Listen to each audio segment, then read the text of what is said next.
Hello and welcome to another episode of This Week in Cars. I'm Jonathan Ramsey here with my fabulous co-host, Crystal Stranger. Thank you, Jonathan. Welcome to another episode of This Week in Cars. You can follow us on Twitter at TWICars, or you can hit us up at cars@thisweekend.com.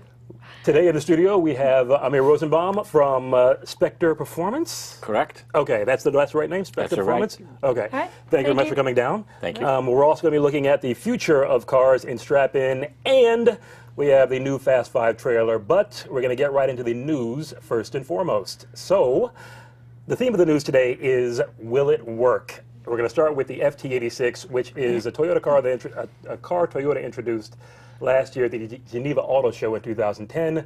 But when they did, it looked like this. This red guy here was the concept car they brought. That's the FT86.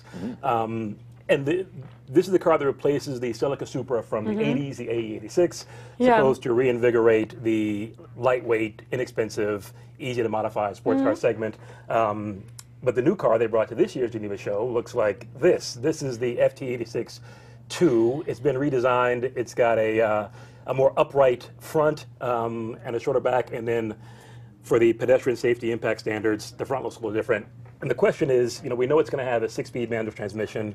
They're developing it with Subaru. It'll have a Boxer engine, but is that the car that can reinvigorate the segment? Absolutely. I think this thing is so hot. Really? It's like one of my favorite new cars that's come out in so long. Really? Yeah, I know. You've been looking at me, trying to gauge my reaction on Yeah. this one.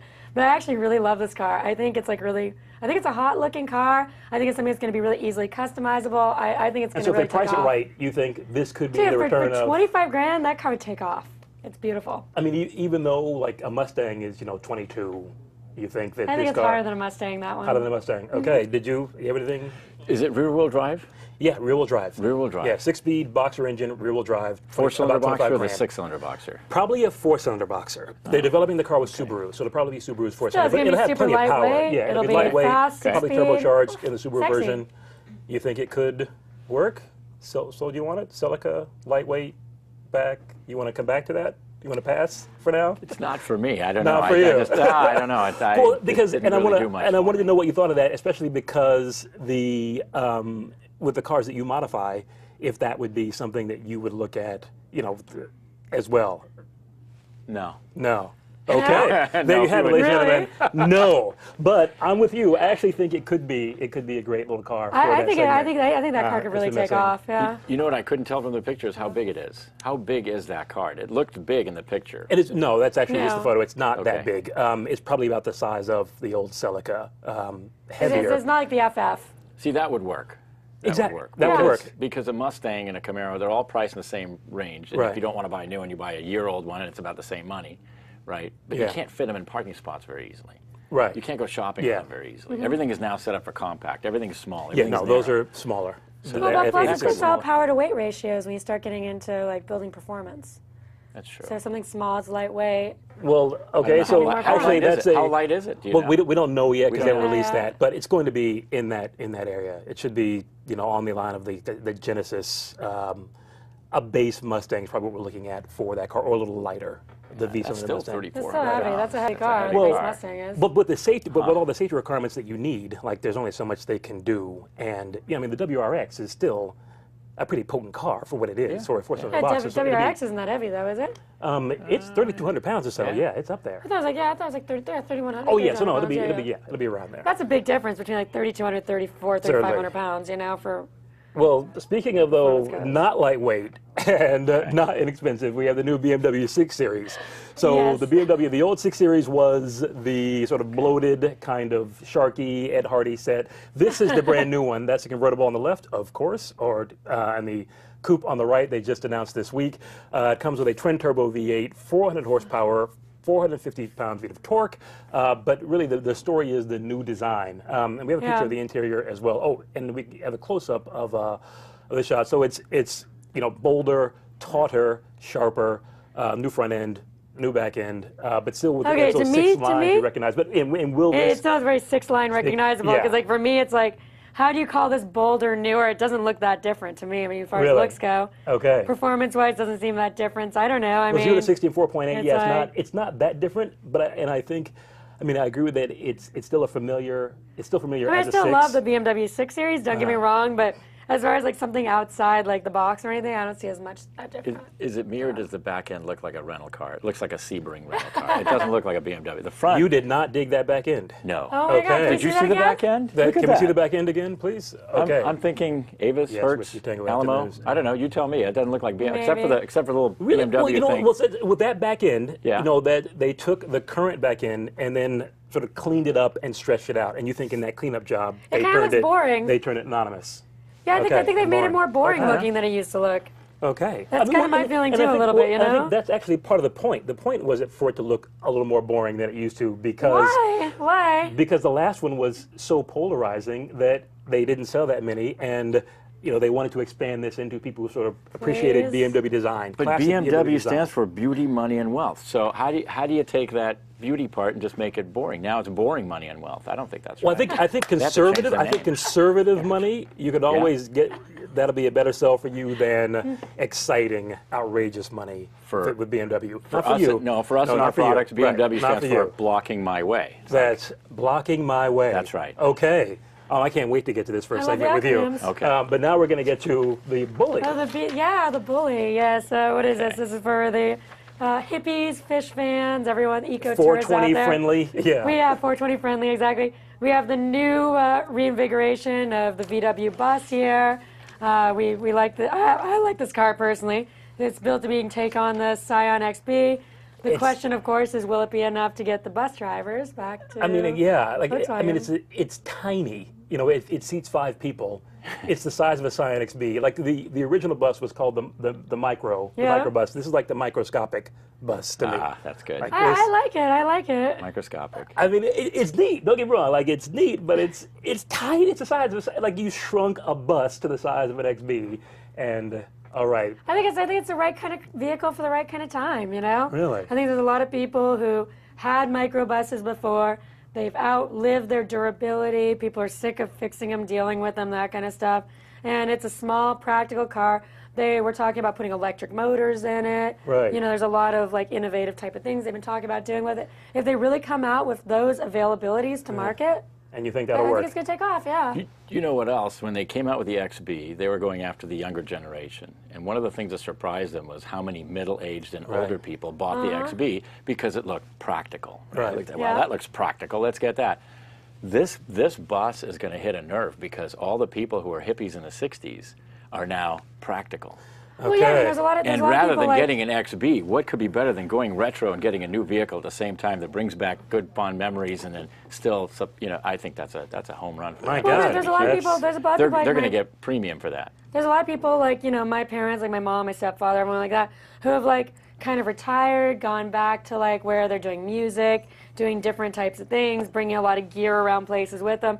They need something practical, can haul like their drums And and the new music gear, bus, whatever, that'll new speak to them. places. Okay. I think it will, yeah. All right. Well, there you have it. 2 out of 3. That's a VW, winner. yes. FT86, yes. BMW, yeah, get out of the way. And the FF you mentioned, no. All right. Well, that You will don't take like us. the FF now, huh? Oh, Well, we'll get to that in just a moment. That will take us into our Whiskey Tango Foxtrot. This is the crazy thing that happened, well, that we found last week. Okay. It actually happened in 1995, and this is a jump in Romania. Next time your passenger says, "I think you might be going a little too fast," you might want to remember this video and pay attention. So let's have a look.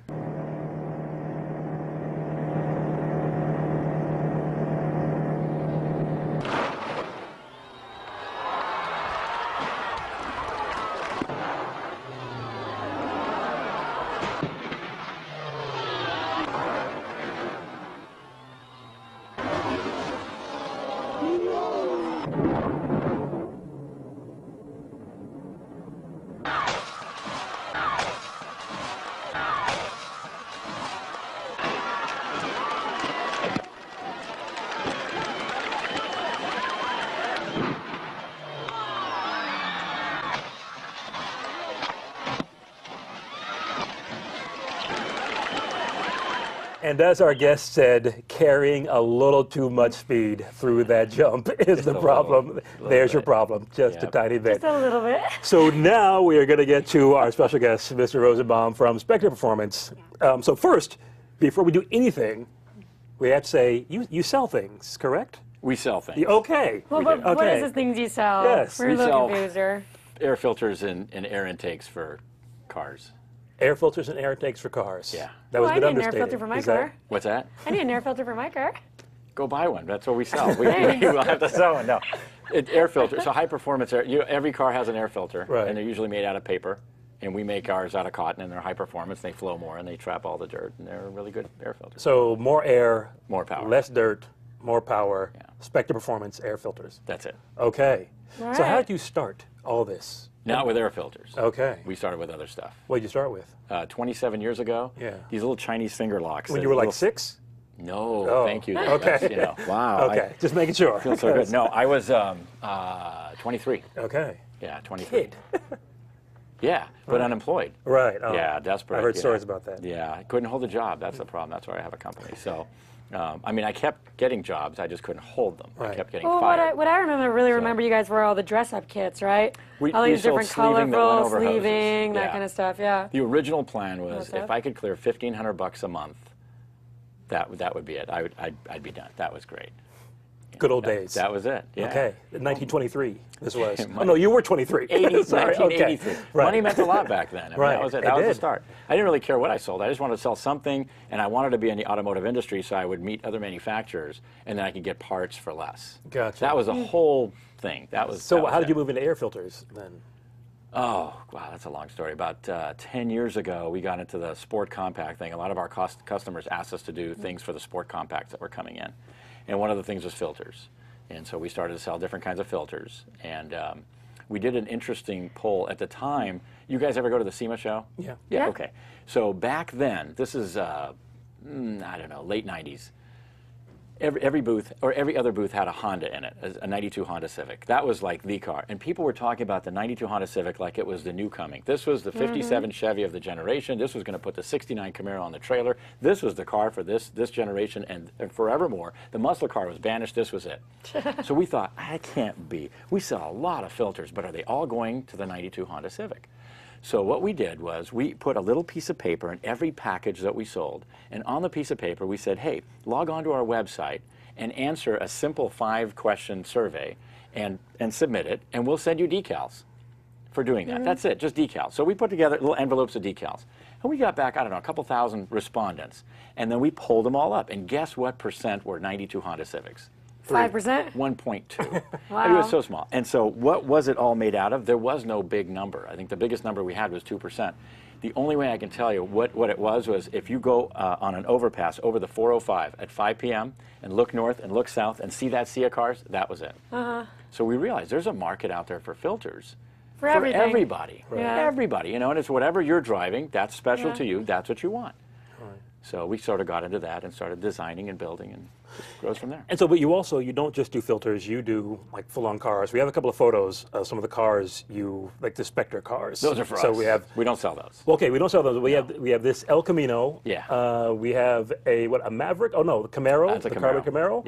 Yeah. We have Maverick. Maverick. Oh, hotness right there. Hotness. My vote. And then we have this Silverado, the double Right, dually. which is a little different, yeah. So why build entire cars for you then? That was why I got started in business. That was the whole Gotcha. idea. I love cars. I just like to build cars. I just like to build them and drive them and break them and then fix them and keep building them and driving them and breaking them and fixing them. Break-in's the most fun. Breaking them, I got to tell you, I took my wife on Power Tour a couple of years ago for the first time. I had taken every kid up until then when they turned 13. I brought them on Power Tour. That was like their initiation. And one year we were between kids who were 13. It was like one was 14, one was 11. It was, or something like that. I don't know I forget what they were. They just run around. I'm not really sure. But anyway, I said for her to come along, and so she did, and we had a blast. We broke down several times. Yeah, one particular time we were in Ohio, and we broke down. This was in the El Camino that you just showed. We had put in some bad gas at a gas station before that. I'm not sure what it was, but there was a bunch of sand or something got in, plugged up the fuel pump, which was in the fuel tank, which I didn't have the tools to get at, which we do now, but we didn't then. Car's on the side of the road. Cop comes by, looks at the car, says, it's kind of dangerous right here.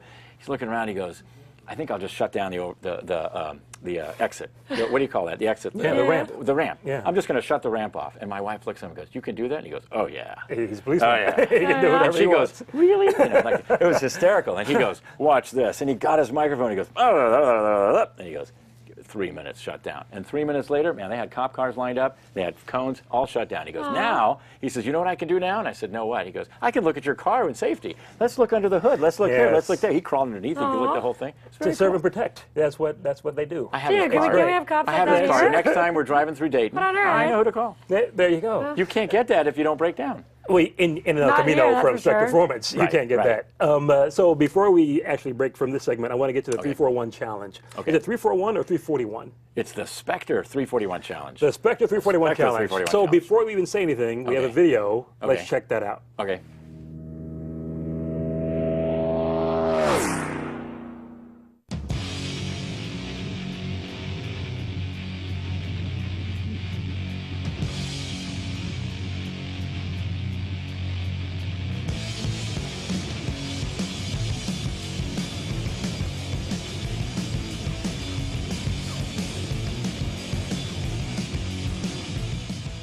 So tell us about this. So what this is, it says so right there, but we'll talk about it. It's a closed public road. It's a 2-lane road. In You can Nevada. in Nevada, and you can drive as fast as you can, which is really cool. The first couple times you do it, you stay in your own lane because you're really not used to just going over to the other side because you think, well, there could be somebody coming. Unless but you're on there isn't. Mulholland.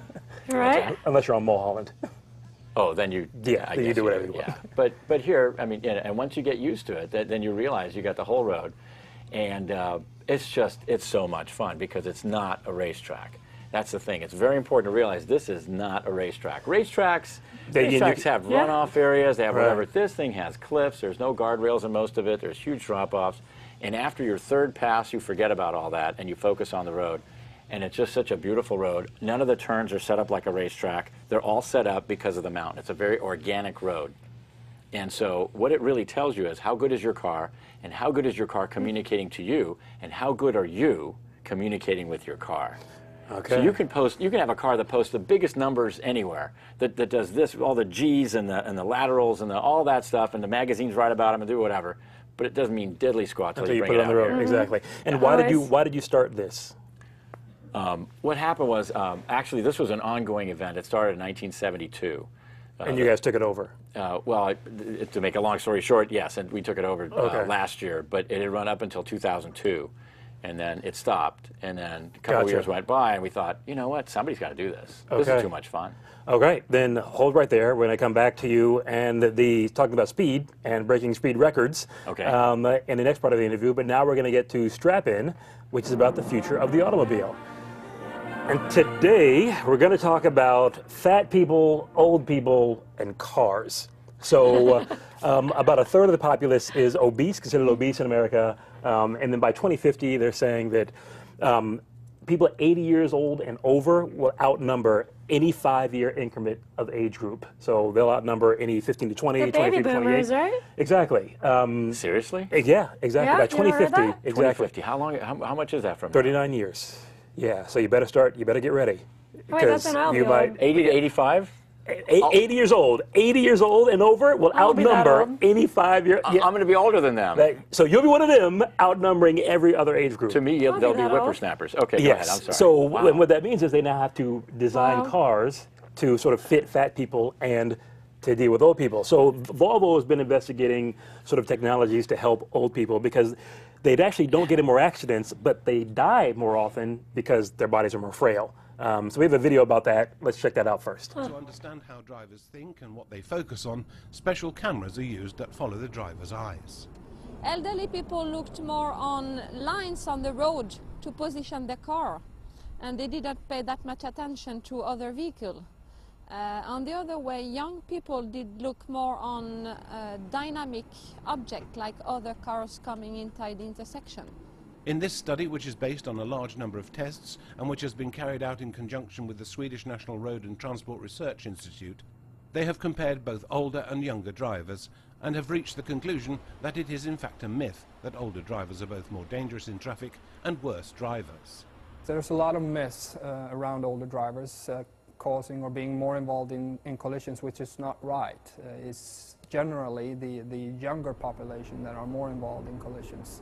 However, there are exemptions like intersections and complex traffic scenarios where we see that the older people are overrepresented, and we need to try to understand why that is. So, like you say, old people get into trouble at intersections, but not in general. But what they're doing is coming out with these technologies to take care of sort of large people and older people, and including a few of them, like the, I guess, pre-safe braking Mercedes has and Volvo has automatic braking.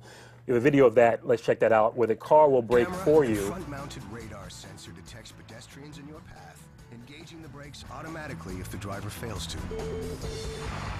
Pedestrian detection with full auto brake, only in the all-new naughty Volvo S60. That would be what? The guy in the commercial driving the car, he had a helmet on. So you probably wouldn't. Yeah, you probably don't need a helmet when you do this, but just the car 30 miles an hour, will brake for and you. there's a dummy in front. Because you never know. Yeah, you never know. What is that dummy made out of? Titanium? I think unobtainium. Yeah, unobtainium? which Wolverine was the dummy. Wearing a helmet. I think that'd be really bad in New York City. That with jaywalkers, yeah, that'd be horrible. Anytime anyone walks in front of your cars, even in West Hollywood, someone goes running out in front of your car, and your car brakes to a standstill in the rain or whatever. That's kind of dangerous in its own way. They were talking about older people and obese people. Yeah. And the older people were frail. Yes. What if the older people were obese? Would they still be frail, or would they be able to How many handle the old accident? obese people do you see? Is really that question. I heard someone say a lot. Did someone say a lot? I've never seen I don't see a lot of old obese people, but that, apparently, okay, our producer sees all kinds of old obese people. So next week's show, we're going to get her in here, and she's going to talk about all the old obese people. Yeah, where she lives and what she does when she's rolling with old obese people. Exactly. So for the obese people, North Dakota, my man, she says, so for the obese people, there are airbags in seat belts that Ford is working on, and we have video of that as well. Go check that out. So they're testing, because with obese people, the seatbelt ends up impacting the soft tissues and not the bones. So what you have is like a space shuttle exactly, or a car. that's a car. So you have now It looks like a space shuttle. That anything with people in seats looks like a space shuttle. You know, the future of my guest, travel. my special guest, Crystal, is having a good day today. Welcome to the show. So that's the future of cars for people. Don't go to North Dakota. Fat old folks rolling around everywhere, plowing into things. Don't go there. But everywhere else, you're safe. Stay away from space shuttles too. Now, a car that old fat people probably wouldn't fit in is the Spectre Speedliner. Okay. So, old people, yes. Fat people, no. Old people, okay, old that's people, right. Yeah. It's an old man sport. Well, so you guys broke a few records. We broke a few records. The real exciting one is the one for a gasoline-powered vehicle. Okay. No, so we have a picture of the Spectre Speedliner, and that's this long, black, phallic-looking thing. And it is. I don't see that. I know. It's hard. You got to turn and squint, kind of, to be able to see it. You see that, Crystal? No, it looks like a centipede to me. Yeah, there you go. Now I see it. See? That's And then we have a video of you driving this car. Okay. And you're teaching us how to drive 350 miles an hour. So can we play the start of that video, please? So on the run, you sit at the line, you're probably in the car 3-4 minutes, and you're sweating so bad it's unbelievable. It's your complete body is soaked before you even start. It's so hot. The signal that we have with the push truck, we have a stick shift push truck because our other push truck broke. So an automatic would push it easier, but we need to get this thing off the line around 55 miles an hour. So to do that, we start off the push truck in second gear, it's a diesel, and then he goes to third, which means I get a bump like this, and then he brings third gear up, and then he short shifts third to fourth in the push truck, and I get another bump like that, and then he brings me up, and I look at the speedometer around 55, 56 miles an hour.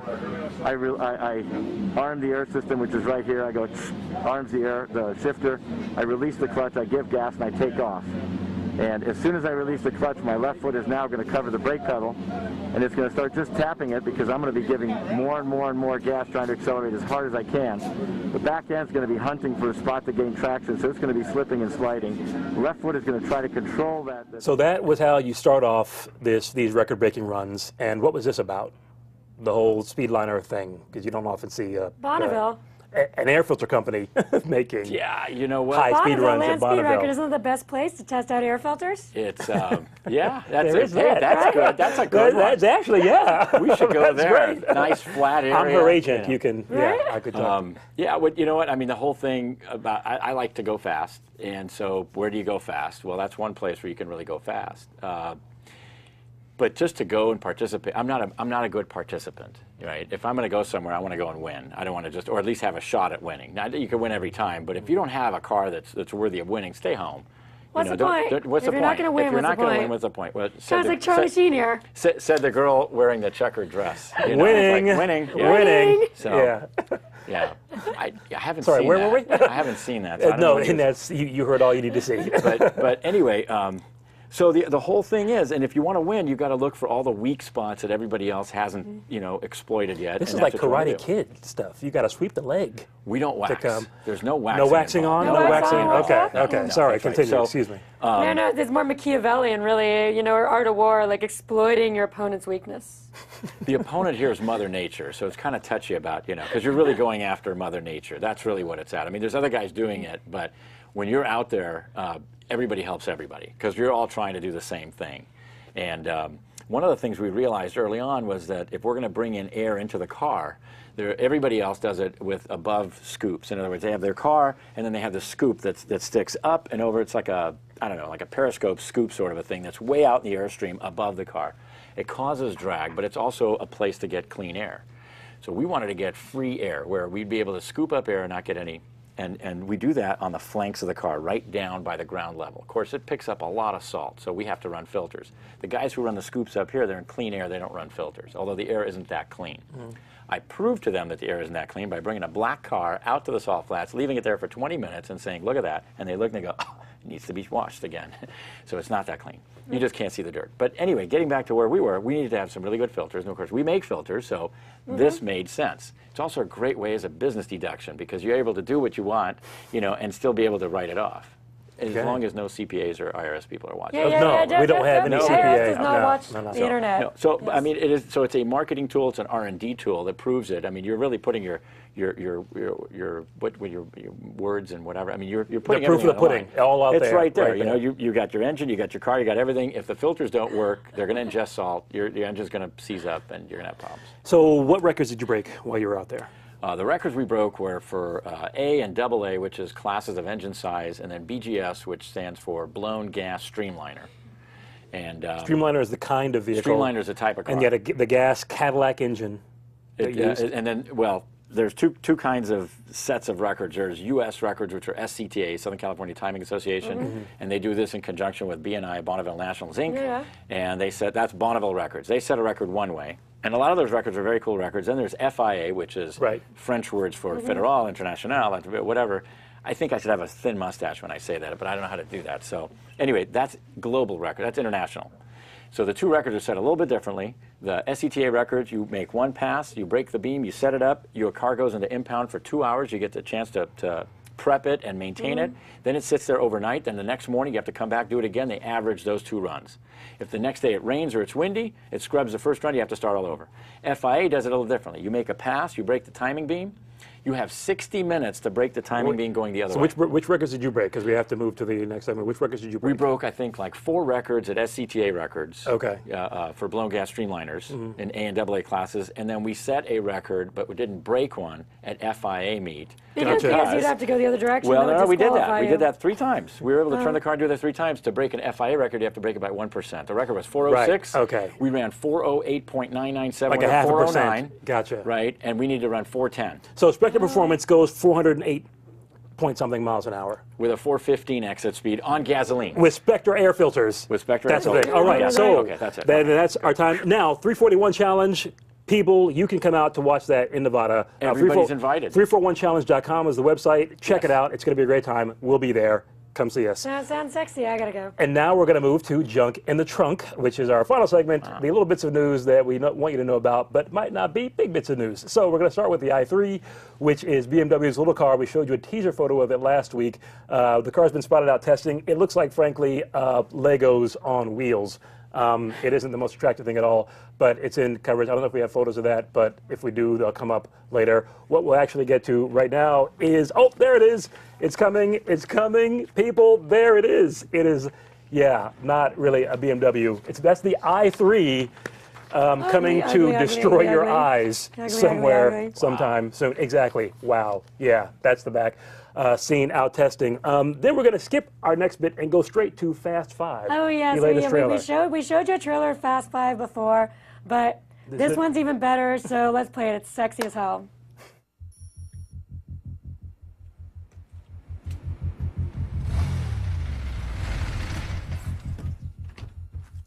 So I see you've all met. What's this all about, Dom? Yeah, man, why'd you drag us halfway around the world? Because we got a job. That's a stealth mission. We'll be in and out before they even know we were there. We're talking about breaking into a police station. This is crazy. This is $100 million. You say what? I am down. Is all of this really necessary to apprehend two men? One's a former federal officer, spent 5 years in deep cover. The other one's a professional criminal, escaped prison twice. We find them, we take them as a team, and we bring them back. And above all else, we don't ever, ever let them get into cars. We just went from the middle of the most wanted list to the very top. You gotta keep running now. Running ain't freedom. You're going down, Toretto. Big mistake.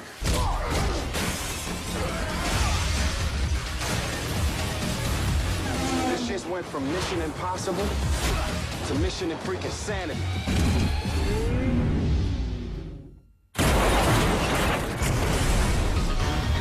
Doesn't change a thing.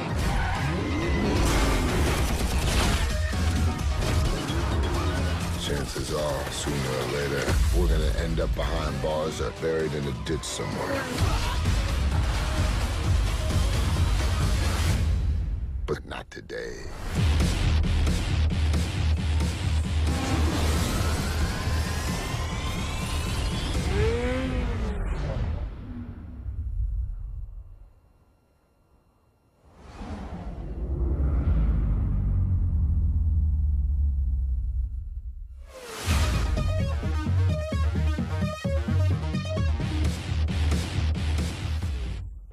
All right. Yeah. Really? He. So what we know about that trailer, Really? is that it's what Vin Diesel's double chin has a stunt double. We know that The Rock is way too big. We know that there's some sort of creepy home team, Old Navy commercial with all of them in the white shirts at the end, and that there's hot girls in fast cars. If you drive your car off a cliff, you're going to be okay, apparently. Oh, yeah. So you two do it, and then next week come on the show and we can talk about it. How about that? Challenge, yes. That's our time. So, Mr. You could be Rosenbaum, Thelma, I'll be Louise. I think they both die in that movie. I don't want to be there. Mr. Rosenbaum, thank you very much for coming down. Hey, thank you. We will see you Thanks for 3 for having me 1 on the show. challenge. Thank you. Thank you. Thank you very much. And thank you for tuning in again, and we'll see you next week with more of This Week in Cars. That's it. Thank you.